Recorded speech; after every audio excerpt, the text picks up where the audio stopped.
Hi friends, welcome to my channel. Today we are going to make meen curry. മീൻ മുളകിട്ട കറി. മീൻ മുളകിട്ട കറി വെക്കുന്നതിന് വേണ്ടിയിട്ട് ഞാനിവിടെ എടുത്തിരിക്കുന്നത് 1 kilo ചൂരമീനാണ്. ചൂരമീനെ കഴുകി വൃത്തിയാക്കി പാത്രത്തിലാക്കി വെച്ചിട്ടുണ്ട്. ചൂരമീനല്ലാതെ വേറെ ഏത് മീൻ വേണമെങ്കിലും നമുക്ക് മുളകിട്ട കറി വെക്കാം. ഞാനിപ്പോൾ എടുത്തിരിക്കുന്നത് ചൂരമീനാണ്. 10 ചെറിയ ഉള്ളി, 1/2 ടീസ്പൂൺ കുരുമുളക് പൊടി, 2 ടീസ്പൂൺ കാശ്മീരി ചില്ലി, 2 ടീസ്പൂൺ സാദാ മുളക് പൊടി, മഞ്ഞപ്പൊടി, കുടംപുളി, 2 കഷ്ണം ഇഞ്ചി, വെളുത്തുള്ളി, കടുക്, ഉലുവ, ഉപ്പ്.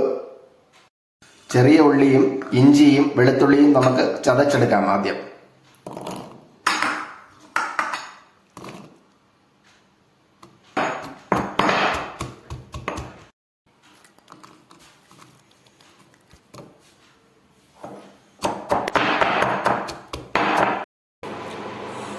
അരക്കപ്പ് വെള്ളത്തിൽ കുടംപുളി ഒരു 3-4 പീസ് കുടംപുളി ഇട്ട് നമുക്ക് ചൂടാക്കി എടുക്കാം. ചട്ടി ചൂടായി കഴിയുമ്പോൾ അതിലേക്ക് നമുക്ക് വെളിച്ചെണ്ണ ഒഴിച്ചു കൊടുക്കാം.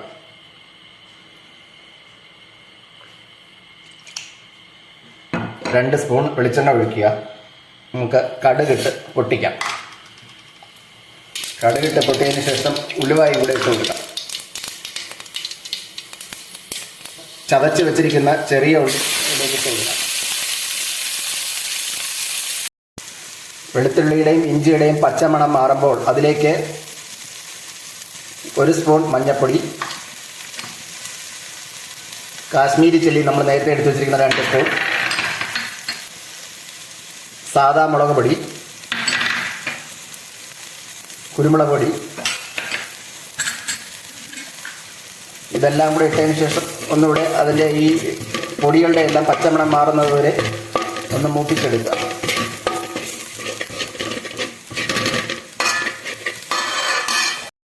പൊടി ഐറ്റംസ് എല്ലാം നല്ലപോലെ വരണ്ടു കഴിഞ്ഞു. അതിനുശേഷം നമ്മൾ നേരത്തെ ചൂടുവെള്ളത്തിൽ ഇട്ട് വെച്ചിരിക്കുന്ന കുടംപുളി വെള്ളത്തോടുകൂടി ഇതിലേക്ക് ഒഴിക്കുക.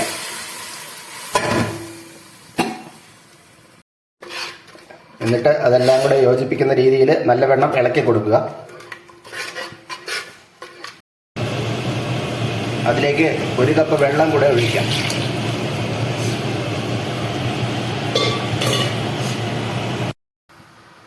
കറി ഒന്ന് ചൂടാകുമ്പോൾ അതിലേക്ക് ഉപ്പിട്ട് കൊടുക്കാം. ഉപ്പ് പാകത്തിനാണ് ഇടേണ്ടത്. അവരുടെ കറിയുടെ ക്വാണ്ടിറ്റിയുടെ അളവനുസരിച്ച് ഉപ്പിട്ട് കൊടുക്കുക. ഗ്രേവി ഇതുപോലെ തിളച്ചു വരുമ്പോൾ അതിലേക്ക് നമുക്ക് കഴുകി വെച്ചിരിക്കുന്ന മീൻ ഇട്ട് കൊടുക്കാം.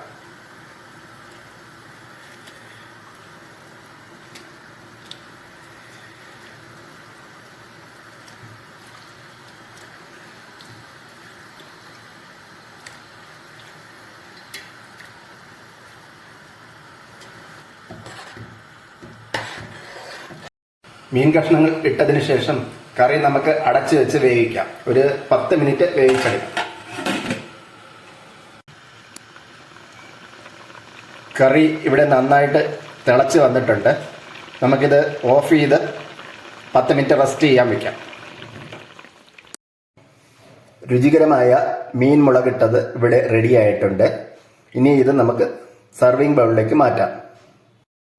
എല്ലാവരും കറി ഇതുപോലെ ഒന്ന് ട്രൈ ചെയ്ത് നോക്കുക.